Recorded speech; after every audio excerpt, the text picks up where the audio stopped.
Is this reality? Do we actually know when Path of Exile 2 updates are going to hit and when the eventual 1.0 release is going to occur? The game director, Jonathan Rogers, previously stated it would be between 6 and 12 months out from the release of Path of Exile 2's early access, and we are 2 months in, over 2 months in actuality. So in this video, we are going to do a complete rundown of whether or not this is still a realistic aim, or if this is something that has been completely thrown out at this point. And I don't know about you guys, but I'm thinking it's the latter. And as a super controversial point, if there are delays, there are delays. I'll be here at the end of the day. I hope many of you will be here too. I would rather them work on the game, make a good game, than rush out the product. A delayed game is eventually good. A rushed game is forever bad. Hey Exiles, I'm Talkative Try. If you're new here, welcome to the channel. We talk about Path of Exile 2 and other ARPGs, among other things. If you like this type of video, make sure to hit the like button and subscribe to the channel for future Path of Exile 2 and beyond content. Now, let's dive into this very spicy topic about Path of Exile 2. I know it's fresh, I know it's an open wound, and I know that people have heated opinions, so I'm going to try to keep it light. I'm actually not. It's going to be quite serious. Okay, here we go. Mere weeks before Path of Exile 2 launched into early access on December 6, 2024, one of the game's two directors, Jonathan Rogers, said the plan was for the period to last either at least 6 months and between 6 and 12 months. Those are direct quotes, with the deadline essentially being the end of 2025.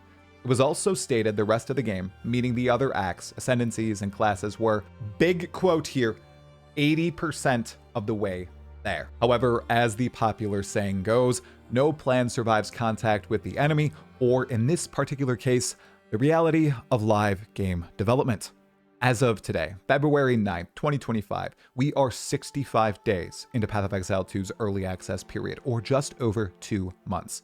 Thus far, the game has not received any substantial content patches. Most patches introduced to the game fixed bugs, changed existing content, balanced or toned down or up skills, or added minor new content into the game, such as support gems, new map layouts, and new tablets for the endgame atlas. All of that is great. It's phenomenal. I'm loving the game. Lots of people are loving the game. Some people are hating the game, but a lot of people are loving to play it. But do you notice something that might be missing over 2 months into Path of Exile 2's early access launch? Okay, the obvious answer is the Druid, but the other stuff that's missing, all the other content Grinding Gear Games would like to test in early access, and it is zooming across the screen right now. My fellow exiles, we are at 2 out of 12 maximum months per the gold date of the early access period, and a bunch of stuff is missing. And as of the latest State of Path of Exile 2 post from Grinding Gear Games, there's no information on the date of the first major content update or what exactly will be in that update. I know we're early on in the video, so I might be spoiling the conclusion, but it's looking like a 12-month early access period is not likely. To begin, let's list out the things that we know Grinding Gear Games said they would be adding in Path of Exile 2's early access. 6 more classes: the Druid, the Huntress, the Duelist, the Shadow, the Marauder, and the Templar. 24 more Ascendancy classes. Yeah, 24 more. That's 2 more batches of 12. We only have 12 right now. We're getting 24. 3 more acts, dozens more skills, multiple more weapons, flails, swords, axes, claws, spears, traps, and potentially others. More endgame content comprised of league content from Path of Exile 1, a few of the different leagues from PoE 1 that aren't in PoE 2 are going across your screen right now. Do any of them look interesting to you? Let me know in the comments below. And when they're porting these leagues over into the end game of Path of Exile 2, all of them have the bar of quality that Breach does in Path of Exile 2. Breach is just the best league mechanic in the game, and even though I think it's a little zoomy, maybe there's too many monsters at the highest end, and it turns into just blasting the screen, the way that it is integrated into Path of Exile 2 is great. With all the new types of enemies, with the way it's integrated with the Atlas passive trees and how they greatly develop your map areas and turn them into truly exciting places to explore. All of my friends playing the game claim that Breach is their favorite mechanic because it really hits those dopamine levels up, because it really allows them to face an awesome boss at the end. and no other mechanic in the game really exemplifies that right now. Ritual merely reused King in the Mists. Simulacrum, there's no big boss at the end. I really hope with all of the leagues that they port from Path of Exile 1 to Path of Exile 2, they put in the same love and care into them that they did with Breach. And finally, and this is a really big one, all the microtransactions earned or bought from Path of Exile 1 that are compatible with Path of Exile 2. There is a decent chunk of stuff missing here. My fellow exiles, that is an absolutely meaty list. Now, I do not fault Grinding Gear Games for being optimistic before the launch of Path of Exile 2's early access, but even looking at the content we already know is coming during early access, a 1-year period is just unfeasible. Then there's all the content likely being made due to feedback from the players during early access. One example is crafting. While Grinding Gear Games might not move their stance on the complete RNG-based crafting accessible by 99.9% of players in PoE2, it's evident many more players are hungry for some actual deterministic basic crafting in the game, like Path of Exile 1's crafting bench. And another thing we're not really talking about here are the crashes that are ongoing with so many players.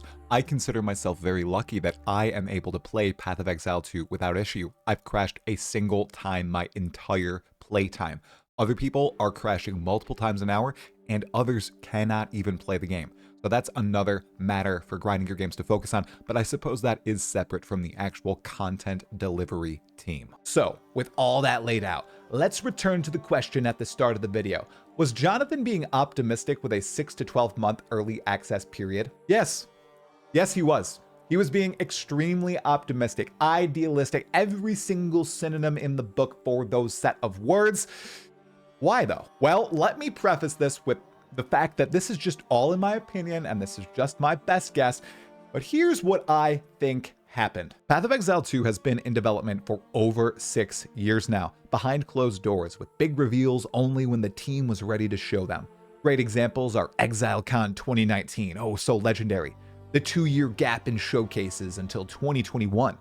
Then another 2-year gap between 2021 and 2023 at ExileCon 2. The only people playing Path of Exile 2 during that time were developers and very close family and friends of said developers. Therefore, the only people giving real feedback that the developers could act on were the developers and people very close to the developers. And remember this, there was no set release date. We had no idea when Path of Exile 2 was actually coming out until ExileCon 2 in 2023. But that did not work out. So, as the game got closer to the early access launch, which was announced to be in June of 2024 during ExileCon 2, more people were testing it. Lots of people had feedback, and still lots was changing.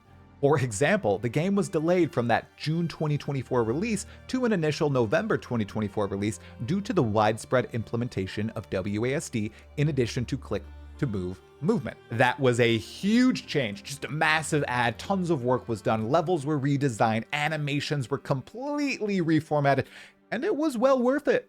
WASD rocks, but it did delay the game. Then again, the game was delayed from a November 2024 launch to a December 2024 release due to an emergent issue the developers had underscoped the scale of. Nothing to do with gameplay, everything to do with migrating servers and databases and the like. But an unforeseen issue nonetheless, and that is key. During this period, GGG was still confident releases would occur every 2 to 3 months during early access, and the period of early access would range from 6 months to a year, just a few weeks from its launch now in December. And then Judgment Day arrived. The game released on December 6, 2024. It was a huge release with hundreds of thousands of players on Steam and numerous others on the standalone client, PS5 and Xbox. Twitch was going insane, YouTube videos were popping up, people were loving the game, people were hating the game, but one thing was in common, people were playing the game and talking about it. It was massive. And however, despite the big launch and good chunk of players loving the game like myself, two things were very apparent.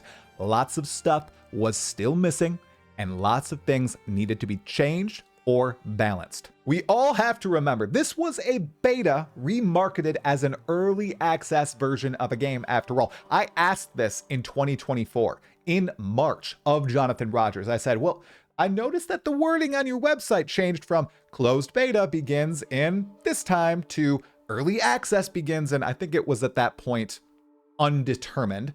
And he just said, yeah, those were the marketing guys. They just said, let's change it. Lots of people are doing early access. Let's not call it a beta anymore. Let's call it early access, even though in his mind and in the mind of everyone else at the company, this was not an early access game. This was a beta test, the biggest beta test of all time. I cannot stress this enough. It transformed into a massive beta test with over 500,000 people on Steam and hundreds of thousands more across all these different platforms. They did not predict this. We're estimating sales of over 1.5 to 2 million for a beta test. And you know what? A lot of people treated this like the full release of the game. They thought this was a full release game. They saw the polish, they saw how cool it looked, and they said, oh yeah, this is definitely the full version of the game. But it's not. It's an early access version. And I know that people throw that around as an excuse and everything. I'm not doing that here. I'm just saying lots of people saw this as a finished product when it's definitely not a finished product. Okay, in fact, so many things needed to be balanced or changed. I think most of the development work since launch has been on those things and not on finishing up the first chunk of major content supposed to arrive with patch 0.2, likely the Druid, Huntress, and some other big stuff alongside an economy reset and balance pass bless. And some of this stuff, like the Druid, were in a pretty darn good state even in late 2023 when we saw it for the first time in depth at Gamescom. Since then, essentially not a glimpse of the Druid. Even some things that people see as basic and essential in a game like this in a Path of Exile sequel, like a Waystone or map stash tab, are not yet in the game and have been being worked on by Grinding Gear Games for a bit now. This stuff is taking quite a long time. On the other hand, some things Grinding Gear Games just decided to not change during early access due to tremendous negative reception, such as the balance of powerful skills or interactions. They started early access squashing some certain powerful builds and adjusting skills, and the backlash was extreme, and there's good reason for that we'll talk about in just a moment. But this lack of balancing will lead to a longer development cycle, as it will take longer to get balance in a good place. But they're not making these changes between major content patches because 1, there are tons of people playing the game, and 2, many of them do not want or do not have the time to completely rework their build if it is changed to a large degree by patches. In other words, less players will play the game if they are squashing builds, breaking builds, and causing people to completely reformat their builds or quit. Even if Grinding Gear Games doesn't see themselves as doing that and they're making minor changes, a lot of people see them as huge and they'll just leave and not come back for a good chunk of time. Okay. Therefore, for all these reasons... Wait a second. I'm forgetting about something. Oh yeah! Path of Exile 1. Yeah, Grinding Gear Games also has another game they are or should be developing. Path of Exile 1. It's an entire other factor. One they said would not necessarily be affected by Path of Exile 2's development. Roll the clip. We're very cognizant of the fact that because Path of Exile 1 is a separate product from Path of Exile 2, we don't need to allow Path of Exile 2's ongoing development to affect Path of Exile 1 necessarily. We can make sure that Path of Exile 1 keeps evolving in its own direction.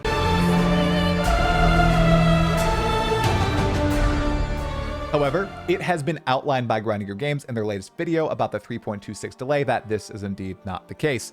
This was another thing Grinding Gear Games did not seem to predict, the amount of effort required to maintain 2 live service games at the same time. Even as a bystander, I can see that it takes a ridiculous amount of work. At my company, we started with one product and we launched another product, their websites, and oh my goodness, the amount of work it takes to maintain 2 gargantuan websites, it's extreme, and we underpredicted the amount of manpower it would take, and we had to hire new staff, and when we went from 2 to 4, oh my gosh, it was even bigger. So I imagine the same exact thing happened to Grinding Gear Games. I don't think they predicted how much time they'd need to devote to Path of Exile 1 and Path of Exile 2. To deliver all of this content at a good cadence for both Path of Exile 1 and Path of Exile 2, I think they need to hire more people.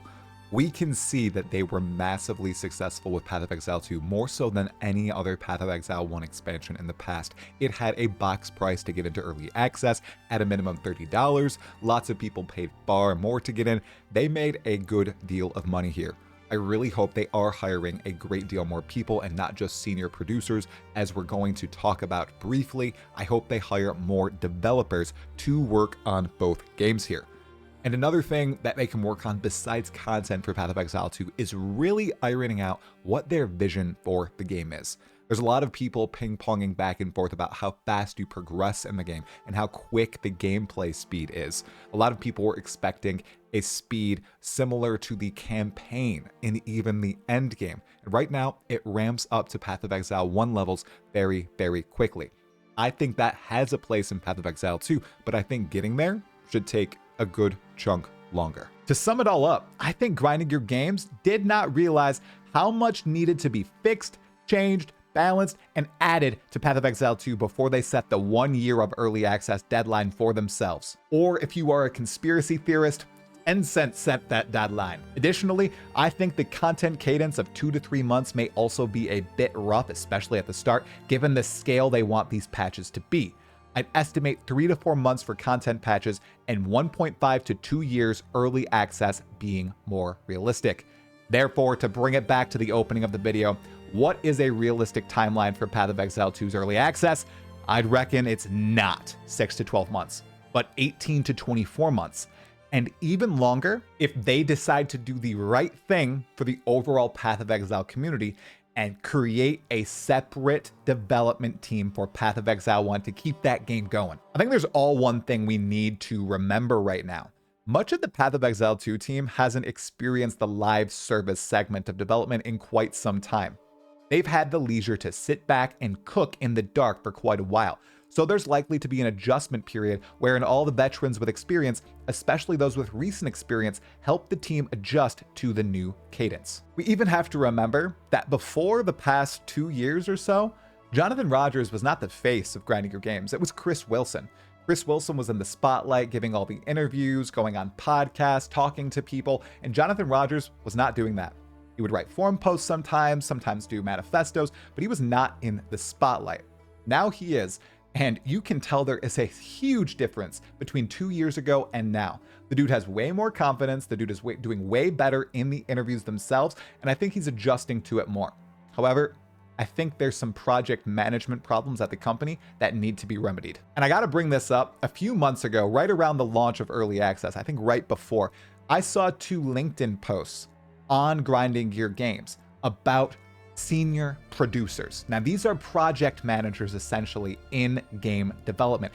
I think Grinding Your Games hired 2 senior producers, one for Path of Exile 1 and one for Path of Exile 2, so that they could effectively manage either project. It's a long-term process though, especially in New Zealand, because hiring laws there are very strict. Remember, you need to prove that there's no one in New Zealand that can do this role before you go outside, so it takes a lot longer for Grinding Your Games to get new employees, but I really think they hired in these people and are going to use them to more effectively establish timelines and manage resources for both of their games. I think they saw this happening in December or in November, and it's going to take a little bit of time for them to get back on the right track. I reckon the start of early access will be the rockiest time of all for Grinding Your Games.